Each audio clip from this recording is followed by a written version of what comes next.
अपने हाथों को उठा के पवित्र आत्मा से मदद मांगो। खुदावंद तेरे वचन पर मनन करने के लिए मेरी मदद और सहायता कर। होठों को खोल के ऊंची आवाज में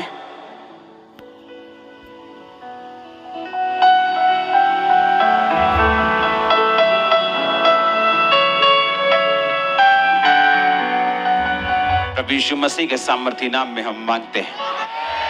तारीफ कर दो खुदावंद के वर्ड के लिए जोर से। हालेलुया। आज स्टडी का हफ्ता है आज। आमीन। अपने पेन कॉपीज निकाल लो।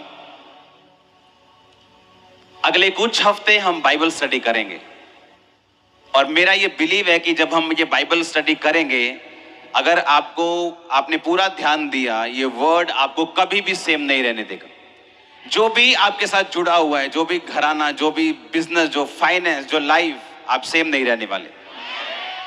आमीन। दूसरा शमूएल 7 उसकी 1 से लेकर 9 आयत हम पढ़ेंगे। दूसरा शमूएल 8 उसकी 1 से 13। दूसरा शमूएल 11 उसकी 1 से 3। और उसके बाद भी मैं आपको बाइबल के अलग अलग वचनों में आपको लेके जाऊंगा। उसके लिए मेरे पास बाइबल होना और आपके पास बाइबल होना जरूरी है। दूसरा शमूएल 7 उसकी 1 से 9 आयत को मैं पढ़ूंगा। अब अपनी स्क्रीन पे पढ़ेंगे, अगर बाइबल है तो अपने पास पढ़ेंगे। जब राजा अपने भवन में रहता था तो यहोवा ने उसको चारों ओर के सब शत्रुओं से विश्राम दिया था। और तब राजा नातान नामक भविष्यद्वक्ता से कहने लगा, देख, मैं तो देवदारू के बने हुए घर में रहता हूं, परंतु परमेश्वर का वचन, उसका संदूक तंबू में रहता है। नातान ने राजा से कहा, जो कुछ तेरे मन में हो उसे कर, क्योंकि यहोवा तेरे संग है। उसी रात को यहोवा का यह वचन नातान के पास पहुंचा, जाकर मेरे दास दाऊद से कहे, यहोवा ये कहता है कि क्या तू मेरे लिए निवास घर बनाएगा? क्या मेरे लिए तू मेरे निवास के लिए घर भी बनाएगा? जिस दिन मैं इजराइलियों को मिस्र से निकाल लाया, उस दिन से आज के दिन तक मैं कभी घर में नहीं रहा। तंबू के निवास में आया जाया करता हूं। जहां जहां मैं समस्त इजराइलियों के बीच फिरता रहा, क्या मैंने कहीं इजराइल के किसी गोत्र से, जिससे मैंने अपनी प्रजा इजराइल की चरवाही करने को ठहराया है, ऐसी बात कभी कही कि तुमने मेरे लिए देवदारू का घर क्यों नहीं बनवाया? इसलिए अब तू मेरे दास दाऊद से ऐसा कह, सेनाओं का यहोवा यो कहता है कि मैंने तुझे भेड़शाला से और भेड़ बकरियों के पीछे पीछे फिरने से और इस मनसा से बुला लिया कि तू मेरी प्रजा इजराइल का प्रधान हो जाए। और जहां जहां कहीं तू आया गया, वहां मैं तेरे संग रहा और तेरे समस्त शत्रुओं का तेरे सामने से नाश किया। फिर मैंने तेरे नाम को पृथ्वी पर के बड़े बड़े लोगों के नाम के समान मैं महान कर दूंगा। सब बोलो आमीन। अगला वचन मैं पढ़ूंगा, दूसरा शमूएल 8 उसकी 1 से 13 आयत। इसके बाद दाऊद ने पलिश्तियों को जीतकर अपने अधीन कर लिया और दाऊद ने पलिश्तियों की राजधानी की प्रभुता उनके हाथ से छीन ली। फिर उसने मोआबियों को भी जीता और उनको भूमि पर लिटाकर डोरी से मापा और 2 डोरी के लोगों को घात किया और डोरी भर के लोगों को जीवित छोड़ दिया। तब मोआबी दाऊद के अधीन होकर भेंट ले आने लगे। फिर जब सोबा का राजा रहोब का पुत्र हददेजर महानद के पास अपना राज्य ज्यों का त्यों करने जा रहा था, तब दाऊद ने उसको जीत लिया। अब आप इसको घर जाके पूरा पढ़ेंगे और मैं पढ़ूंगा 13 आयत को। जब दाऊद लोन वाली तराई में 18,000 अरामियों को मारकर लौट आया, तब उसका नाम बड़ा हो गया। सब बोलो आमीन। सबसे पहली आयत दूसरा शमूएल 7 उसकी 1 में लिखा, जब राजा अपने भवन में रहता था तो यहोवा ने उसके चारों ओर के सब शत्रुओं से उसको विश्राम दिया था। एक बात आपने हमेशा याद रखनी है, आज भी इंडिया अंग्रेजों के अधीन होता अगर वॉर ना होती, अगर लड़ाई ना होती, आजादी की जंग ना होती। हाँ या ना? हर एक पीस के पीछे, हर एक शांति के पीछे एक जंग है। अपने पड़ोसी से बोलो, हर एक पीस के, हर एक शांति के पीछे एक बड़ी जंग है। आमीन। अब यहां पे जब दाऊद को परमेश्वर ने विश्राम दिया तो बाइबल कहती है, आपको 2 तरीके से इसको समझना है। बाइबल कहती है कि परमेश्वर ने उसको चारों ओर के शत्रुओं से विश्राम दिया। विश्राम कैसे दिया? बाइबल कहती है हर बार उसको विश्राम से पहले उसको एक लड़ाई लड़नी पड़ती थी, उसको एक फाइट लड़नी पड़ती थी। और परमेश्वर का जब इसमें दो चीजें सीखने वाली। बाइबल कहती है कि उसने कहा कि अब मैं विश्राम में हूं, अब मैं परमेश्वर का भवन बनाऊंगा।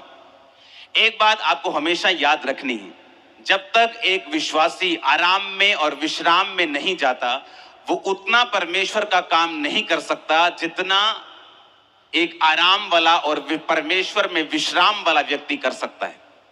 आपको बात बड़ी, आज बाइबल स्टडी मुझे यहाँ बैठना पड़ेगा क्योंकि मुझे अलग अलग वचनों में आपको लेके जाना पड़ेगा और बाइबल मेरे पास होना जरूरी है। एक बात हमेशा याद रखो, अगर आपको मालूम है कि परमेश्वर ने आपसे वायदा किया कि मैं तुझे बेस्ट दूंगा, तेरा घराना बेस्ट होगा, तेरा तेरा तेरा परिवार बेस्ट होगा, तेरा फाइनेंस बेस्ट होगा। मैं ऐसे लोगों से पर्सनली जानता हूं जिनको 500 रुपए की जॉब आज से 15 साल पहले छूट जाती थी और वो धक्के खाते थे और परमेश्वर में बिल्कुल नए थे।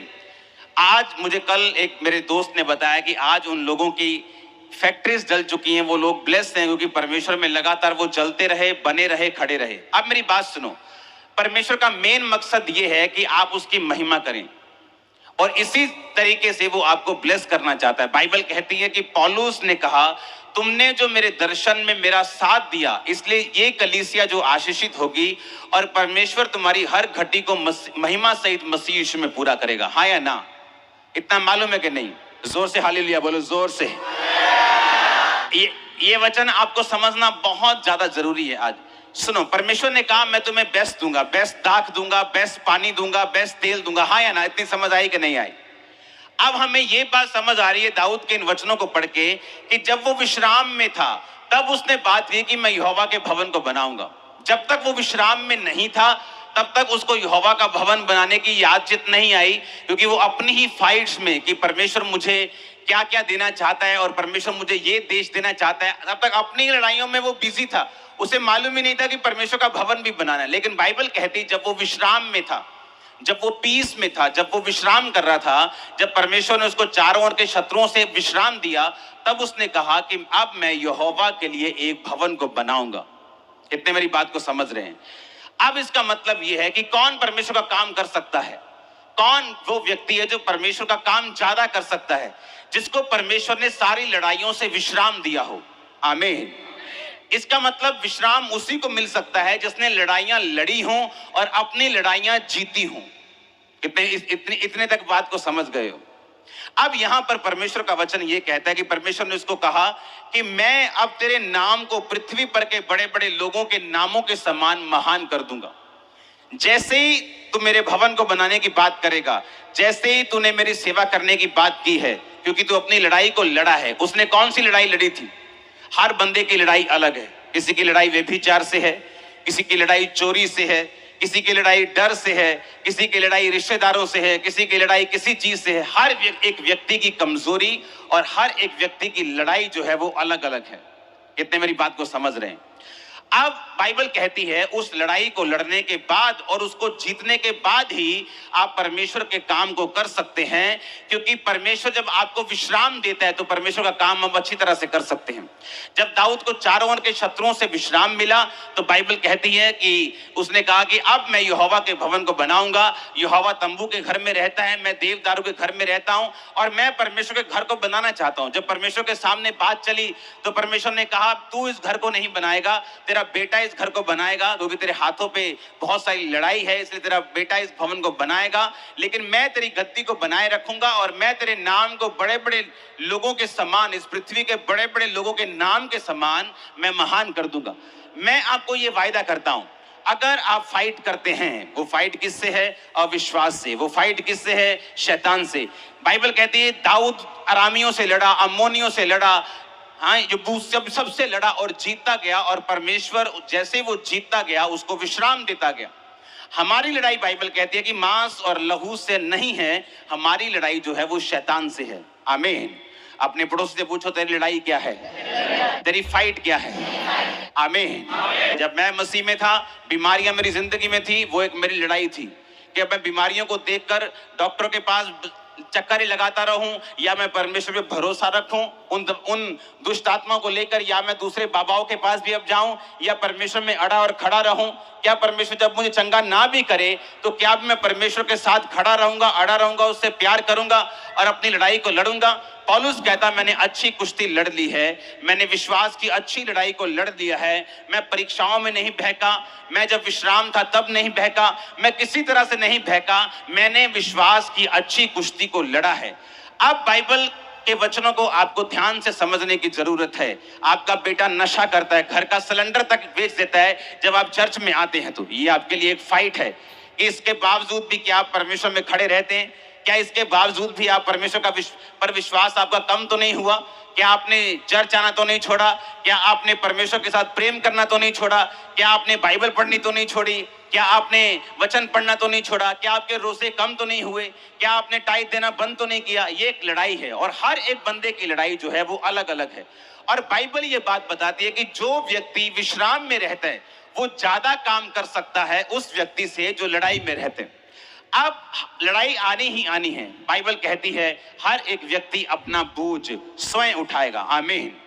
मुझे अपना बोझ स्वयं उठाना है। मैं वचन सुन के अपने आप को तसल्ली दे सकता हूं, वचन पढ़ के अपने आप को तसल्ली दे सकता हूं, लेकिन जो लड़ना पड़ेगा वो मुझे खुद लड़ना पड़ेगा। अपने विश्वास को खुद बना के रखना पड़ेगा, अपनी प्रेयर लाइफ को खुद बना के रखना पड़ेगा, अपने रोजों को बना के रखना पड़ेगा। ये काम मुझे खुद करना पड़ेगा, क्योंकि परमेश्वर ने कहा हर एक व्यक्ति अपनी लड़ाई खुद लड़ेगा। दाऊद की लड़ाई क्या थी? दाऊद की लड़ाई ये थी, परमेश्वर ने कहा मैं तुझे भेड़शाला से बुलाया, जब तू भेड़ों के पीछे पीछे फिरता था तब मेरी आंखें तुझ पे थी। और बाइबल कहती है उसके भाई राजा की सेना में थे और सारे पाप में थे।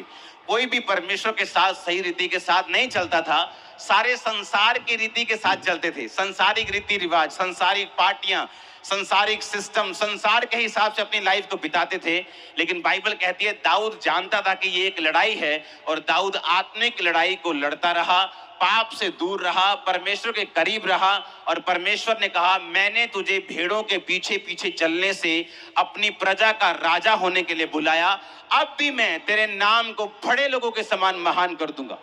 मैं आपको एक वायदा करता हूं, अगर आप परमेश्वर के पीछे लगे रहे, आपके रिश्तेदारों में टॉप पे आप होंगे यीशु मसीह के नाम। मैं आपको सच कह रहा हूं, मैं आपको एक प्रोफेटिक वर्ड दे रहा हूं।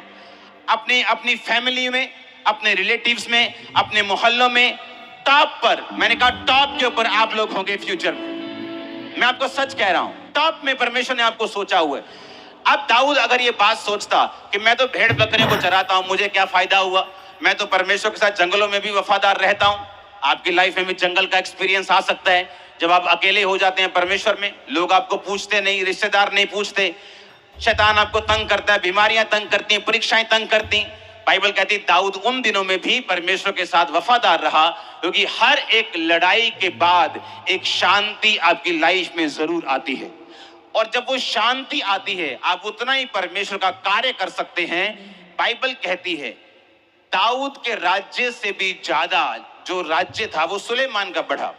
और अगर आप बाइबल को ध्यान से पढ़ें तो सुलेमान ने अपने पिता के आधी लड़ाइयां भी चौथा हिस्सा भी लड़ाइयां नहीं लड़ी थी, क्योंकि सारी लड़ाइयां दाऊद लड़ गया था। उसने विश्राम में प्रवेश किया और कुछ लड़ाइयां लड़ी, और उसके बाद वो परमेश्वर का जितना काम वो कर सका उतना दाऊद नहीं कर सका। जितना भवन उसने बनाया वो दाऊद नहीं बना सका। और अब परमेश्वर आपको विश्राम देना चाहता है। बाइबल कहती है कि उसने आपको विश्राम में प्रवेश करने के लिए बुलाया। एक विश्राम स्वर्ग वाला है, एक विश्राम नीचे वाला है। मैं आपको धरती के विश्राम की बात कर रहा हूं, स्वर्ग के विश्राम की भी बात कर रहा हूं। अब परमेश्वर ये चाहता है, उसने कहा कि मैं तेरे नाम को पृथ्वी पर के बड़े नामों के समान कर दूंगा। आपका नाम बहुत ऊंचा होने वाला, ये परमेश्वर ने मुझसे कहा है। मैं आपको सच कह रहा हूं, अगर आपने अगर आपने आज की बाइबल स्टडी को, ये लगातार चलेगी बड़ी मीटिंग तक, जब तक ये आगे अगस्त की बड़ी मीटिंग आ रही, बड़ी मीटिंग तक ये लगातार बाइबल स्टडी चलेगी। अपने कॉपी, अपने पेन अपने साथ लेके आओ, क्योंकि आप सेम नहीं रहने वाले अगर आप इस वचन को समझ गए तो। अब अगर आप सेम 8 बाब की जो हमने आयत 13 को पढ़ा है, जब बाइबल कहती है कि दाऊद फलिश्तियों के साथ लड़ा, बाइबल कहती है उसके बाद दाऊद अरामी, हद्देदेजर, ये वो उन सब लोगों के साथ लड़ा, तो 13 आयत में लिखा कि दाऊद लोन वाली तराई में 18,000 अरामियों को मार कर आया, तब उसका नाम बड़ा हो गया। सब बोलो आमीन। परमेश्वर ने उससे कहा था कि मैं तेरे नाम को बड़ा करूंगा, मैं तेरे नाम को महान करूंगा, और बाइबल कहती है जैसे जैसे वो लड़ता गया और वैसे वैसे उसका नाम जो था वो ग्रेट होता गया।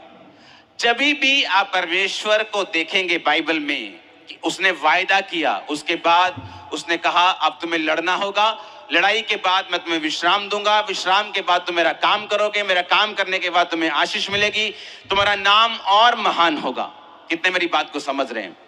अब अगर हम दूसरा शमूएल 11 उसकी 1 से 3 आयत को पढ़ेंगे, उसमें लिखा, फिर जिस समय राजा लोग युद्ध करने को निकला करते हैं उस समय अर्थात वर्ष के आरंभ में दाऊद ने योआब को और उसके संग अपने सेवकों और समस्त इस्राएलियों को भेजा और उन्होंने अम्मोनियों का नाश किया और रब्बा नगर को घेर लिया, परंतु दाऊद यरूशलेम में रह गया। सांझ के समय दाऊद पलंग पर से उठकर राजभवन की छत पर टहल रहा था और छत पर उसको एक स्त्री जो अति सुंदर थी नहाती हुई दिखाई पड़ी। तब दाऊद ने भेजकर उस स्त्री को पूछवाया और किसी ने कहा, क्या ये एलियाम की बेटी और हित्ती उरिया की पत्नी बैतशेबा नहीं है? अब बाइबल कहती है जिस समय राजा लोग युद्ध करने को जाते थे, जिस समय फाइट करने का टाइम था, बाइबल कहती है दाऊद भवन में रह गया, लड़ाई करने के लिए नहीं गया, अपने सेवकों को भेज दिया, उनके सेवकों ने अम्मोनियों का नाश किया। शाम के टाइम दाऊद पलंग पर से उठा, रिलैक्स करता हुआ आराम से शाम को बिना काम के छत पर चढ़ा, नहाती हुई औरत दिखाई पड़ी, मन में व्यभिचार जागा, उसे बुलाया, उसके साथ सोया। उसके बाद दाऊद का पतन शुरू हुआ। इस घटना के बाद दाऊद की पूरी जिंदगी सेम नहीं रही। उसका परिवार, उसके परिवार में तलवार चली, उसके अपने बच्चे मारे गए, दाऊद की बेइज्जती हुई, जहां से निकला था वहीं पहुंच गया, नंगे पांव सिर पर धूल डालते हुए उसे भागना पड़ा और जो कुछ उसकी लाइफ में नहीं होना चाहिए था वो सारा कुछ होना शुरू हुआ। अब परमेश्वर ने आपसे एक वायदा किया कि मैं तेरे नाम को महान कर दूंगा, मैं तुझे क्रिएट करूंगा, मैं तुझे हील करूंगा, मैं तुझे डिलीवर करूंगा, मैं तेरे बच्चों को उद्धार दूंगा, धर्मी का वंश बचाया जाएगा, मैं तेरे शरीर को चंगा करूंगा, मैं फाइनेंशियली तुझे बरकत दूंगा, तू औरों के समान नहीं होगा, तू अन्य जातियों से ऊंचा होगा। ये सारे वायदे आपके साथ किए परमेश्वर ने, हाँ या ना? जब परमेश्वर ने कहा कि दाऊद मैं तेरे नाम को महान करूंगा और सब पृथ्वी के बड़े बड़े लोगों में तेरा नाम होगा, जैसे ही परमेश्वर ने वायदा किया, जैसे दाऊद लड़ाई करने के लिए जाता था, परमेश्वर उसको जिताता था, उसका नाम और महान होता था। और अब लड़ाई का समय था और बाइबल कहती है दाऊद रिलैक्स हो गया और बैठ गया और अपने स्टाफ को कहा, जाओ लड़ो, मैं यहाँ पे पलंग में बैठा हूँ, आराम कर रहा हूँ। और शाम को जैसे ही वो राजभवन की छत पे गया तो वहां पे एक औरत देखी और व्यभिचार में फंसा। उसके बाद दाऊद की जिंदगी सेम नहीं रही। हम पूरी बाइबल में क्या देखते हैं कि परमेश्वर ने आपके साथ एक वायदा किया है कि मैं तेरे बच्चों को बचाऊंगा, तेरी फैमिली बचाई जाएगी, तू बच, तेरा घराना बचाया जाएगा, तेरा हस्बैंड बचाया जाएगा, तेरे नशे वाले बच्चे बचाए जाएंगे। लेकिन इन सब वायदों के साथ परमेश्वर की एक इंस्ट्रक्शन जुड़ी है जो परमेश्वर ने दाऊद को दी थी कि जब जब तू लड़ेगा मैं तेरे नाम को क्या करता जाऊंगा, महान करता जाऊंगा। अब लड़ने का समय था। हालेलुया। संडे किसका टाइम है? बोलो लड़ने का। लेकिन हम कहां हैं? हम पार्टी अटेंड करने के लिए गए हैं। हमारा दोस्त आ गया अमेरिका से, हम उसके साथ बिजी हैं। अपने पड़ोसी से पूछो तेरी लड़ाई क्या है? क्या वो बीमारी है? क्या वो गरीबी है? क्या वो कलेश है? अपने पड़ोसी को जोर से बोलो जीत जा, क्योंकि परमेश्वर तेरे साथ है। बोलो पड़ोसी को, बोलो जीत जा, क्योंकि वो तेरे नाम को बड़ा करना चाहता है। आप मसा किए जाते हैं बड़े नाम के साथ। आज अभी आमीन ऊंचा वाला चाहिए चर्च, आमीन ऊंचा वाला चाहिए। आप मेरी बात समझ रहे कि नहीं?